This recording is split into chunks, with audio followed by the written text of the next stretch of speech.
The opportunity to be one of the charter members studying the e-legs is really very important, especially for the field, to really move it forward. As we have a chance to look at some of the new exoskeleton devices, we'll have a chance to enhance mobility for people with spinal cord injury, as well as enhance the science of what's going on. We will have input into further development of these devices with the company and with the other centers that are also charter members studying this. It wasn't until I was laying on the table and they were strapping all these sensors and just wiring me all up that I blasted into this space of awe that I had only been in when I fell. The night I fell, it was the same. I looked around the room and I was just like, we are all here doing something so important, and we're all a part of something so big right now. Realizing that I was going to be the first person for this particular robot. They wanted to get the research on what happens to your body when you sit, stand, and then walk if you're paralyzed.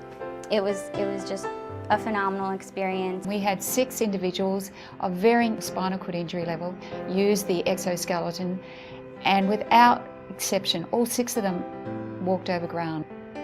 So they would come in for an hour, and within that hour they were placed into the exoskeleton device and were able to walk over ground. And we recorded their walking speed and some walking distance on the individuals as well. Without doubt, all of these individuals had such a positive experience, such an exhilarating experience of them being able to walk for such a lengthy period of time and giving them that independence. I was thinking maybe I was going to feel like a bag of bones once I stood up, because I was the first quad to try it. Prior to that, it was only paras that tried it, and they have their whole upper body and upper body strength, and I was just a little nervous that I wasn't going to be stable. I leaned forward, pushed up, and the unit just stood me up. It was one of the most unbelievable feelings I've ever had.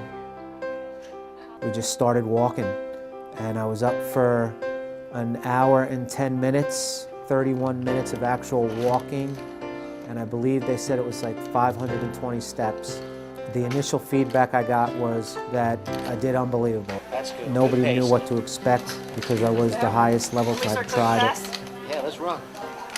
What is the advantage of walking over ground an hour a day or a half hour a day on a regular basis compared to being in the chair? What are the advantages to the health and well-being, the cardiovascular problems, the trunk, the posture, the breathing problems, being able to, does it affect your breathing, the fact that you're able to now maybe have a different or a stronger trunk from using this device? How does that change the way you breathe? So I think they're the questions that we can ask, and having this device allows us to answer those questions. And so the very big question is, what is the advantage of having people being standing up versus them pushing around in a chair all day? How does that help them on a physiological point of view? I hope a lot of other people get to use this, because it was just an unbelievable feeling, and to know that somebody my level can do this now, C6, C7, is great, that it opens it up to so many other people out there. Every little bit of research and data will support those trials and making the Ekso available for people. Kessler Foundation. Discoveries that change lives.